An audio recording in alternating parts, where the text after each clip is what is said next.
할렐루야. 하나님의 평강이 모든 성도들에게 있으시기를 예수님의 이름으로 축원합니다. 옆에 분들에게 인사 한번 하십시다. 샬롬 샬롬. 하나님의 평강이 있으시기를 축복합니다. 이 평강이라는 말의 히브리 말이 여러분들 자주 들으셨던 샬롬이라는 말이고 헬라어로는 에이레네라는 말입니다. 이 평강이 우리의 삶 가운데 늘 충만하면 얼마나 좋겠습니까? 이 땅이 화평하고 이 샬롬을 이루는 그런 삶을 우리가 살아간다면 정말 좋을 것입니다. 이게 참 쉽지가 않은가 봐요. 얼마 전에 저희 둘째가 다니는 고등학교에 총기 사건이 있었는데 그 총기 사건이 일어난 그 범인이 학생이 아니고 학부형인 것입니다.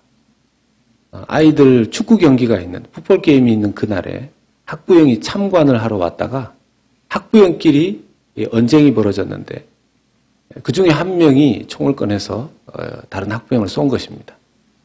아마 총을 가지고 거기 왜 갔는지 잘 모르겠지만 자기를 지키기 위해서 뭔가 자기를 보호하려고 갔겠죠. 자기를 무엇인가로부터 두려워서 자기를 지키려고 가지고 다녔던 그 총으로 다른 사람들에게 큰 피해를 입힌 것입니다. 자기가 자기 자신을 지키려고 하는 마음, 무엇인가로부터 두렵거나 불안하기 때문에 총을 가지고 있었던 것은 뭐 그럴 수 있다 하더라도 그것이 남을 공격해서 오히려 더 큰 두려움을 만드는 이런 세상 속에 우리가 살고 있습니다. 아무리 나 자신이 평화롭게 살려고 해도 세상의 평화가 없기 때문에 우리가 그런 평화를 누리고 산다는 것이 정말 쉽지가 않은 때에 있습니다. 아무도 믿지 못하는 세상이 됐습니다. 사람도 우리가 너무 많이 믿으려고 하지 않습니다. 믿었다가 실망할까 봐 그렇죠. 참 요즘 안타까운 말들 중에는 교회도 잘 믿지 못하고 심지어 목회자도 잘 믿지 마라 이런 얘기가 있습니다. 이게 확대되면 예수님도 너무 믿지 마라 이런 얘기까지 갑니다. 적당하게 거리를 두고 예수님을 믿는데 왜 적당하게 거리를 두냐 하면요. 예수님을 너무 멀리 두면 천국에 가지 못할까 봐 너무 멀리 둘 수는 없고 또 예수님을 너무 가까이 하자니 하나님께서 갑자기 자기에게 너무 큰 헌신을 요구할까 봐 그래서 또 그렇게 가까이 하지는 못하고 그러니까 하나님도 자기와 적당한 간격을 유지하면서 신앙생활하는 그런 분들을 봅니다. 하나님에 대해서 적당하게 마음문을 닫고 그렇게 살아가는 것이죠. 예수님의 제자들 역시 이런 두려움을 경험했습니다. 가장 극도의 두려움을 경험하는 때가 바로 오늘 본문에 나오는 이 두려움의 때가 아닌가 싶습니다. 왜냐하면 자기들이 메시아라고 믿고 3년 동안 따랐던 예수님께서 십자가에서 죽지 않으셨습니까? 예수님 십자가에 죽는 그 모습이 너무 처참했습니다. 온몸이 찢겨 돌아가셨습니다. 자기가 사랑하는, 자기가 존경했던, 자기가 따랐던 그 지도자의 손에 큰 못이 박히는 걸 봤고 그리고 발에도 못이 박히는 걸 봤고 자기가 사랑하는 그 예수 그리스도 그분의 이 옆구리에 심장까지 이를 정도로 창이 깊이 찔리는 것을 직접 자기들의 두 눈으로 똑똑히 본 제자들도 있습니다. 그 두려움 속에서 예수님의 죽으시는 모습마저 너무나 명확하게 본 그들에게 얼마나 이것이 큰 상처가 되었겠습니까? 그들이 지금 예수님을 만난 이 날이 어떤 날이냐 하면 그래도 예수님께서 십자가에서 죽으시고 3일 만에 부활하신 그 첫날입니다. 19절 말씀에 이날 곧 안식 후 첫날에 이게 부활한 그날입니다. 오늘날의 주일이죠. 주일입니다. 우리는 주일날 예수님의 부활하심을 기억하면서 기념하면서 모여 이렇게 예배를 드리죠. 기쁨으로 예배 드리는 것입니다. 그런데 그들은 기쁨으로 모여있는 상황이 아니었습니다. 두려움으로 혹시라도 예수님처럼 유대 당국에 자기들도 끌려가서 십자가 처형처럼 그런 잔인무도한 일을 당할까 봐 두려움 가운데 모여 있었습니다. 이날 곧 안식 후 첫날 저녁 때 제자들이 유대인들을 두려워하여 모인 곳의 문들을 꼭꼭 닫아 놓았습니다. 예수님께서 그 꼭꼭 닫힌 문들을 어떻게 들어오셨는지 오셔서 그들 가운데 서시면서 너희에게 평강이 있을지어다. Peace be with you. 그렇게 첫 인사를 하시는 거죠. 샬롬, 에이레네. 이 평강의 인사를 예수님께서 하시는 것입니다. 그들이 두려움 가운데 그 다락방이라고 추정합니다. 마가의 다락방이라고 추정하는데 거기에 모여 있었던 그때 사실은 이미 예수님이 살아나신 것을 만난 사람들이 있습니다. 누가복음 24장 34절 말씀에 보면 말하기를 주께서 과연 살아나시고 시몬 베드로에게 보이셨다 하는지라. 시몬 베드로에게 그 부활하신 첫날 이미 예수님께서 자기 자신을 좀 보여주셨습니다. 그러면 이 시몬 베드로도 이 다락방에 함께 있으면서 얘기를 좀 하지 않았겠습니까? 너무 두려워하지 마라. 예수님 살아나는 걸 내가 보았다. 이렇게 얘기를 해야 되는데 시몬 베드로가 예수님을 만난 것이 자기에게 아직까지 그렇게 크게 확신으로 오지 않은 것 같아요. 그리고 이 이야기를 다른 제자들에게 해주어도 이 제자들도 잘 믿지 않는 겁니다. 자기가 직접 보지 않았으니까요. 예수님이 십자가에서 죽으시는 장면은 봤지만 예수님이 살아났다는 게 과연 말이나 되는 거냐는 거죠. 하나님에 대한 이야기를 아무리 들어도 불안한 사람들이 있습니다. 남들이 겪은 걸로는 도저히 못 믿겠다고 하는 사람이 있습니다. 몸은 교회에 와 있지만, 몸은 예배 이 장소에 와 있지만 믿음이 도무지 안 생기는 사람들이 있습니다. 그분은 그렇게 얘기합니다. 내가 예수님 직접 만나면 믿겠습니다. 내가 예수님 직접 만나면 믿겠습니다. 과연 그럴까요? 여러분, 문 닫혀 있는 집에 누군가가 갑자기만 들어와도 놀라 소스라쳐서 기절을 할 텐데 예수님께서 직접 어느 날 우리 눈앞에 나타나면 기쁩니다. 만나기를 원했습니다. 그렇게 과연 될까요? 3년 동안 예수님을 쫓았던 그 제자들도 갑자기 눈앞에 나타난 예수님을 보고 이게 꿈인지 생신지 도무지 두려움이 잘 없어지지 않습니다. 그런 그들을 향해서 예수님께서 평강이 있을지어다 하고 말씀하시는 거죠. 놀라있는 그들에게 예수님께서 평강이 있을지어다. 실제로 예수님께서 그 말씀을 하신 것은 가장 적당한 말이기도 합니다. 너무 불안하니까 그들에게 평강의 말씀을 주신 것이죠. 인간에게 있어서 이런 제자들이 가지고 있었던 극도의 불안함뿐만 아니라 대부분의, 아니 모든 인간들은 다 두려움을 가지고 있습니다. 이 두려움은 언제부터 생겼을까요? 아담과 하와가 하나님으로부터 떠났던 그 순간부터 인간에게는 두려움이 임했습니다. 하나님의 품을 떠났을 때부터, 하나님의 임재가, 하나님과의 관계가 멀어진 그때로부터 인간에겐 두려움이 임했습니다. 그 두려움은 자기를 방어하기 위해서 여러 가지 방어 기제를 만들어내게 되었고, 약한 사람은 그 두려움을 오히려 자기가 당하는 것으로 상처받는 인생을 살았고, 어떤 강한 사람은 그 두려움을 남들을 공격하는 것으로 남들에게 상처를 주며 살게 되는 그 인생이 이 인류의 역사 아니겠습니까? 오늘날도 보면 수많은 사람들이 그 두려움이 근원이 되어서 남들을 해치기도 하고, 여러분 보십시오. 총을 왜 들고 다녔겠습니까? 무기를 왜 만들었겠습니까? 두려움 때문 아닙니까? 어떤 강대국이, 어떤 강한 주변의 나라가 자기들을 삼킬까 봐 그래서 무기를 만든 거 아닙니까? 만약 아무도 서로 공격하고 아무도 서로 상처 주지 않는 그런 세상이라면 무기를 만들 필요도, 적이 생길 이유도 없겠죠. 그래서 성경은 이렇게 표현합니다. 우리가 하나님을 떠난 그때로부터 해서 우리와 하나님과의 관계는 원수된 사이였다. 제가 어떤 영상을 보다 보니까 미국에 있는 경찰이 이 교통 단속을 하는 영상을 한번 본 적이 있습니다.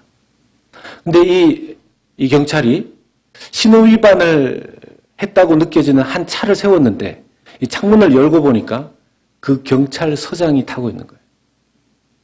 그래서 그 두 사람의 그 대화가 이 폴리스 캠에 이 가슴에 달고 있는 거기에 찍혔어요. 대화의 내용이 이래요.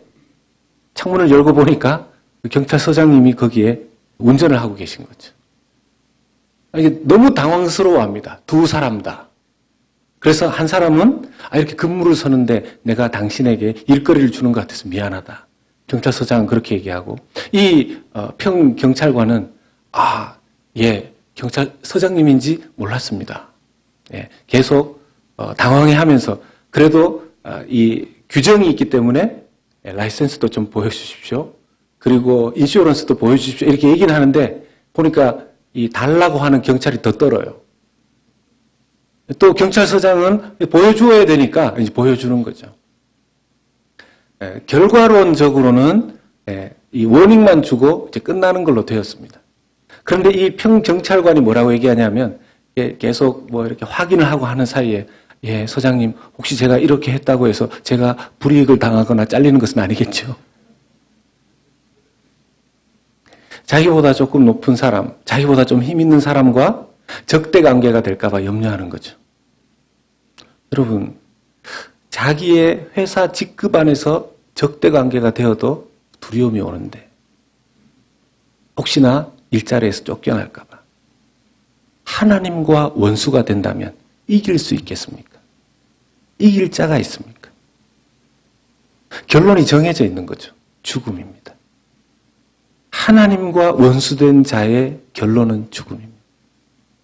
이 죽음을, 이 죄의 결과로서 하나님과 원수된 것을 해결해 주시기 위해서 우리 주 예수 그리스도께서 이 땅에 오신 줄로 믿습니다. 그것을 십자가에서 해결해 주신, 유일한 길을 열어주신 하나님과 인간 사이에 원수된 관계에 그 막힌 담을 헐어주신 분이 우리 주 예수 그리스도이신 줄로 믿습니다. 그러니 그 당사자께서 너희에게 평강이 있을지어다 말씀하시는 것은 유일하고 가장 어울리는 분의 메시지인 것입니다. 예수님은 우리의 두려움의 근원도 잘 아십니다. 예수님의 제자들에게 있었던 그 두려움의 근원 중에는 그냥 자신들이 당할까 봐 가지는 두려움들도 있었지만 그들이 예수님이 그 손에 못이 박히는 것, 그 창이 예수님의 심장 가까이까지 깊숙하게 찔러 들어가는 것을 보았다고 하지 않았습니까? 이게 상처가 된 거죠. 우리가 사랑하고 가까이 지내는 누군가의 죽음을 우리가 두 눈으로 똑똑히 본다면 그게 상처가 되겠죠. 예수님께서 그것을 극복하게 하십니다. 20절의 말씀을 보면, 오늘 보면 20절의 말씀을 보면 이 말씀을 하시고 손과 옆구리를 보이시니 제자들이 그때서야 주님을 알아보고 기뻐하였습니다. 그들이 지금 꿈인지 생신지 하는 이런 상황 속에 예수님께서 놀라지 마라. 평강이 있으라. 내 손을 보고 나아라는 것을, 내 옆구리를 보고 너희들의 3년 동안 함께 했었던 예수라는 것을 너희들이 확인하기를 바란다. 그제서야 예수님인 줄 알아보고 그들이 기뻐했습니다. 이 과정을 통해서 예수님께서 그들에게 평강을 주시면서 더불어 그들의 상처도 극복할 수 있도록 치유의 과정을 허락하시는 거죠. 우리가 하나님을 만날 때 하나님은 우리에게 평강을 주실 때 우리가 이전에 가지고 있었던 그 세상에 있는 죄 때문에, 자신의 죄 때문에 겪게 된 그 상처들을 하나님께서 하나씩 치유하시는 것을 볼 수 있습니다. 지난주에 노벨 평화상이 발표가 되었는데요. 이 노벨 평화상 시상자 중에 이라크 소수민족의 야지디족에 있었던 25살 된 나디아 무라드라는 한 여인이 노벨 평화상을 받습니다. 여러분 보셨을 겁니다. 지금으로부터 4년 전에 2014년에 갑자기 자기 마을에 있다가 이 여인이 잡혀가게 되죠. 21살의 나이였었습니다. 3개월 동안 이슬람 무장단체, 수니파 급진 무장단체였었던 IS에 납치되어져 가서 3개월 동안 잔인무도한 극악한 일을 경험합니다. 그런데 가까스로 탈출을 하게 되죠. 돌아와 3개월 동안 겪었던 자기의 그 깊은 상처 속에서 자기 마음의 문을 닫고 살 수 있었던 이 여인은 그렇게 살지 않습니다. 지금도 그런 일들을 겪고 있는 수많은 여성들에게 힘을 주기 위해서 그런 상처가 있음에도 불구하고 오픈하고 사람들을 격려하는 일들을 지금까지 해옵니다. 그것을 통해서 많은 사람들이 용기를 얻었고 그것을 노벨협회가 보고서 노벨 평화상을 준 것이죠. 사랑하는 여러분, 우리가 예수 그리스도를 믿음으로 말미암아 주님께서는 우리의 깊은 상처도 치료해 주시는 분이신 줄 믿으시기를 축복합니다. 아울러서 우리의 깊은 상처가 치유되어지면 그걸로 기뻐하고 그냥 계실 것이 아니라 헨리 나우엔의 말처럼 상처 입었던 자가 나중에 그 상처 입은 자를 또 치유해 줄 수 있는 상처 입은 치유자의 사명이 있다는 것을 믿으시고 그런 평화의 복음을 예수 그리스도와 더불어 함께 증거하실 수 있는 여러분들 되시기를 축복합니다. 그들에게 있었던 두려움들을 예수님께서 하나씩 치유하시고 진정한 평강이 무엇인지 이 제자들이 누리게끔 하고 계십니다. 우리의 일상의 삶 가운데에도 이 땅 완벽하게 화평한 곳이 아니기 때문에 우리의 마음 가운데 두려움이 있습니다. 일상적인 두려움이 있습니다. 이 노벨 평화상을 받은 나디아 자매처럼 이런 극악한 아주 어려운 상처 두려움이 아니라 할지라도 일상적인 두려움이 있습니다. 가족들에게 다녀오겠다고 인사를 하고 직장으로 떠나는 집에서 나가는 가장의 어깨를 보면 든든하게 보이지만 그 가장의 마음속에는 두려움이 있습니다. 두려움이 있습니다. 내가 계속 이 가족들을 잘 보살펴야 될 텐데 두려움이 있습니다. 또 남편을 위해서 기도하고 자녀들을 잘 보살피면서 하나님께 가족과 자녀들을 위해서 늘 기도하는 어머니의 마음 안에도 두려움은 있습니다. 두려움이 있습니다. 남편을 향한, 가족들을 향한 혹시라도 아무리 부모님의 따뜻한 사랑을 받고 자라는 자녀들이 정말 좋은 자존감을 가지고서 자란다 할지라도 그 자녀들의 마음 가운데에도 일상적인 두려움이 있습니다. 일상적인 두려움이 있습니다. 그런데 이 두려움을 많은 사람들이 세상 평강으로, 세상에 있는 평안으로, 헛된 평안으로 그것을 덮으려고 할 때가 참 많습니다. 세상 평안도 우리에게 평안을 주거든요. 그런데 이것의 문제는 일시적이라는 데 있습니다. 어떤 분들은 목사님 저는 두려움이 없습니다. 저는 하나님 안 믿어도 겁날 것이 없습니다. 어떻게 그렇게 겁날 게 없습니까? 예, 저는 제 주먹을 믿습니다, 여러분. 그 주먹 언제까지 강할까요? 그 주먹 언제까지 강할까요? 목사님 저는 그냥 우주의 원리를 다 압니다. 그래서 두려움이 없습니다. 도대체 그 우주의 원리를 어디까지 다 하실 수 있을까요? 돈이, 물질이 우리를 평안하게, 영원히 평안하게 해줄 수 있을까요? 건강이, 지금 건강하다고 그 건강이 영원히 우리를 평안하게 해줄 수 있을까요?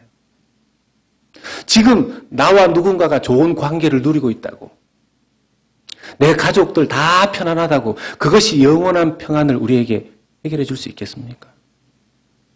영원한 평안은 주지 못합니다. 오직 영원한 평안은 우리 주 예수 그리스도로부터만 우리에게 주어지는 줄로 믿습니다.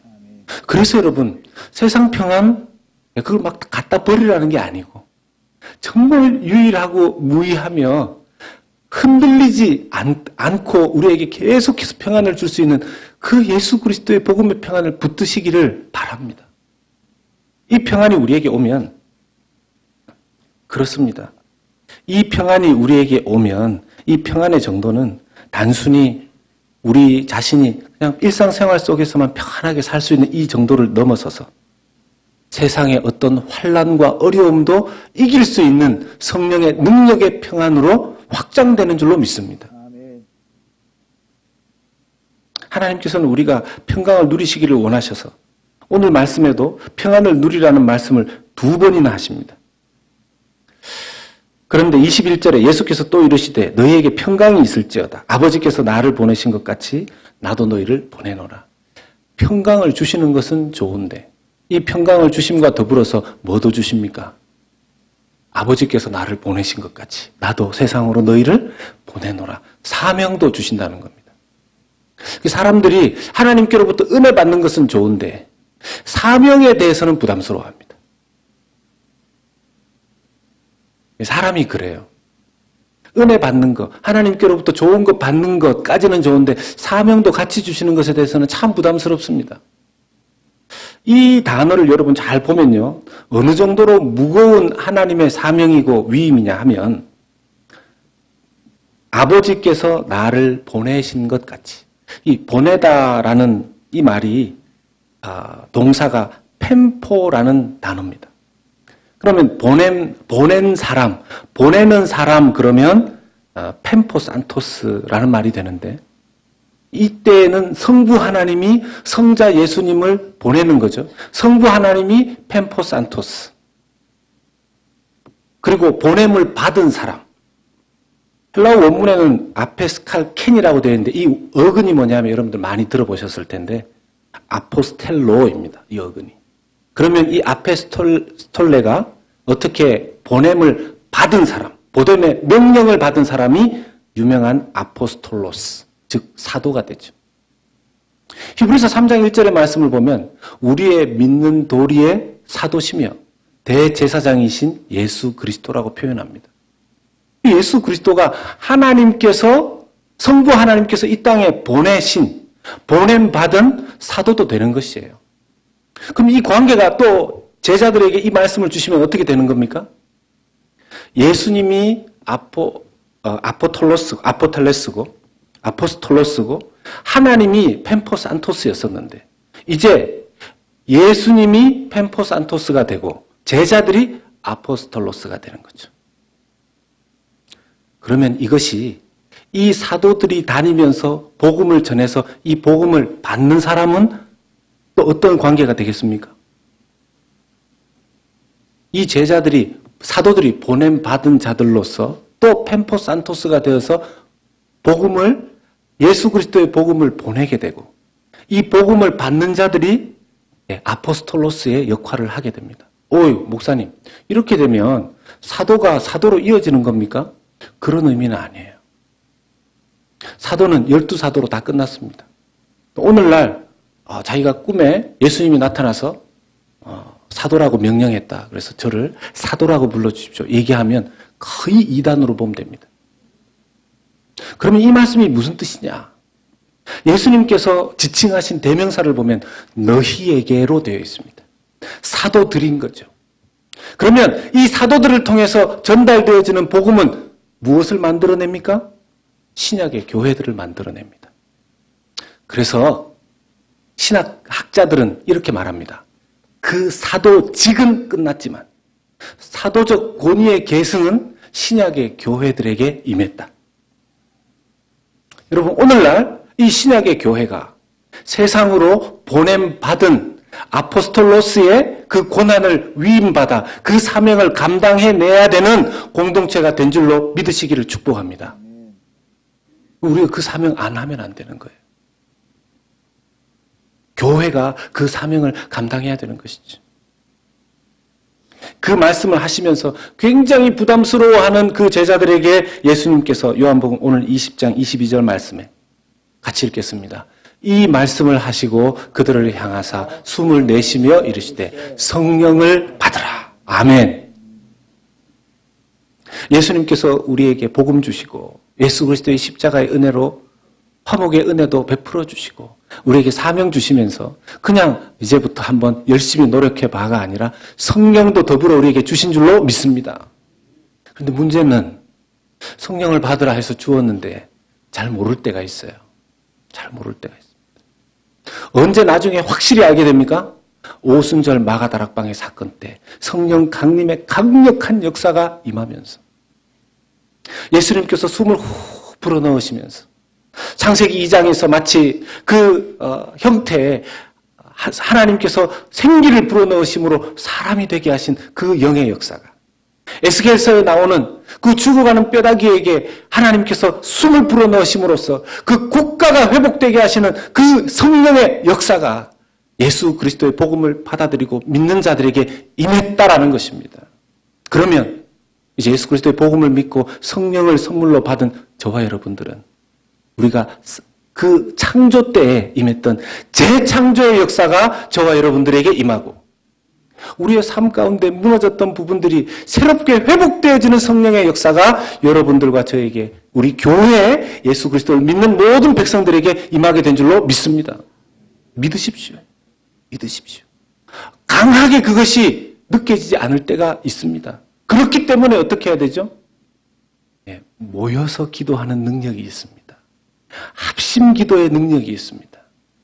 두세 사람이 내 이름으로 모인 곳에 내가 너희와 함께 있을 것이다. 두세 사람이 왜 모이겠습니까? 두세 사람이 뭐 하려고 모였을 때 주님의 임재가 거기에 임했을까요? 기도하려고 모인 거죠. 제가 딱 보니까 저쪽에 권사님이 입술로. 여러분, 두세 사람이 하필 표현이 그래요. 물론 한 명이 기도해도 하나님께서 은혜 주시죠. 응답하시고. 그런데 더 가시적으로 그 사람에게 성령이 능력으로 임하는 것. 특별히 여기에서 말하는 성령의 능력은요. 성령의 우리 가운데 거주하시는 그것 플러스 성령의 은사가 포함됩니다. 성령 은사가 포함됩니다. 어떤 분들은 목사님 제가 예수님 믿어서 성령이 제게 오신 것 같기도 하고 아닌 것 같기도 하고 참 헷갈립니다. 이런 분들이 계세요. 어떤 분들 중에서 이렇게 은사를 사모하는 분들이 있죠. 오늘날도 어떤 은사들은 하나님께서 계속 이렇게 주시고 사용하시는 걸 봅니다. 그 중에 이렇게 가장 보편적으로 일반적으로 나타나는 은사 중에 방언의 은사를 봅니다. 어떤 분들은 참 목사님 기도를 좀 더 좀 이렇게 하고 싶어서 방언의 은사를 받고 싶습니다. 이런 분들이 계세요. 제가 어떤 목사님을 보니까 이제 그분이 이렇게 그런 기도를 잘 해주시는 분이 계세요. 참 성경적으로 이렇게 기도를 해주시는데 어떤 집사님이 가서 목사님 목사님에게 저도 방언을 받고 싶습니다 이랬는데 그 집사님이 이렇게 얘기해요. 집사님 이미 방언을 받으셨는데 은사를 이미 받으셨는데 근데 받았다고 얘기를 하는데 왜 못하냐는 거죠. 자기가 받았는데 왜 못하냐는 거죠. 디즈니랜드에 갈 수 있는 티켓을 줬다고 했는데 왜 자기가 디즈니랜드에 안 와 있냐는 거죠. 왜 어떻게 하면 디즈니랜드 갈 수 있는 티켓 받고 디즈니랜드에 가 있을 수 있을까요? 티켓만 받으면 들어갈 수 있습니까? 그럼 티켓을 받았다라는 것은 언제라도 디즈니랜드 들어갈 수 있다는 약속을 받은 거죠. 뭐 어떻게 하면 들어갑니까? 네? 이렇게 짠 이러면 이렇게 뿅 하고 갑니까? 가야 가죠. 가야 가죠. 근데 하나님께서 사모하는 자에게 은혜를 주신다고. 이분이 그래도 그걸 믿고 기도하는데 특별히 이렇게 하나님께서 그 가운데 오순절 성령 강림의 역사처럼 강하게 그에게 확신을 시켜주시는 것입니다. 여러분들에게 그런 확신에 성령의 은혜가 있으시길 주의 이름으로 축복합니다. 좀 그런 게 있어야 돼요. 사실은. 은사적인 측면을 이야기하는 게 아니라 내 안에 성령께서 거하시는구나. 이런 확신을 좀 경험해야 됩니다. 뭐 어디 기도원에 자꾸 가려고 하시지 말고 금요 기도에 나와서 기도하십시오. 그리고 주일날 이렇게 모여서 함께 잠깐이라도 1분이라도 기도할 때 여러분 제가 오래 기도하라 그럽니까? 1분이라도 간절하게 우리 합심해서 기도하자 그럴 때 그때 입 딱 닫고 다 기도하지 마십시오. 일부러 제가 단어를 그렇게 쓰지 않습니까? 목사님 왜 그냥 기도합시다 얘기하면 되는데 입을 열어서 통성으로 합심하여 그렇게 기도하자고 하겠습니까? 함께 있을 때 그 성령의 능력을 경험하기가 더 쉽고 용이하기 때문에 말씀에도 그렇게 하지 않았습니까? 두세 사람이 내 이름으로 모인 곳에 내가 너희들 가운데 나를 나타내 보여주리라. 오늘 기도하실 때는 1분이라도 30초라도 제가 금요기도회 때 이렇게 해보면 9시 5분이 되면 애들이 이렇게 단상에 다 올라옵니다. 그 아이들을 한 명씩 이제 안수기도 해주는데 애들이 와서 막 장난치고 그래요. 야, 10초, 이게 30초만 기도하자. 안 된대. 집중을 30초 집중해. 20초 이러니까 안 된대. 그럼 좋다. 10초. 그러니까 딜이 된 거죠. 10초, 목사님 10초는 할 수 있습니다. 어린 애들도 10초는요 하자 그러니까 막 기도를 해요. 우리가 그래도 어른 아닙니까? 예배 끝나고 말씀 들으신 다음에 말씀에 온 감동과 은혜와 결단이 있으면 잠깐이라도 간절하게 기도할 때 주님께서 그때 성령으로 더욱 강하게 역사하시는 줄로 믿습니다. 그래도 끝까지 아멘 안 하시는 분도 계시고,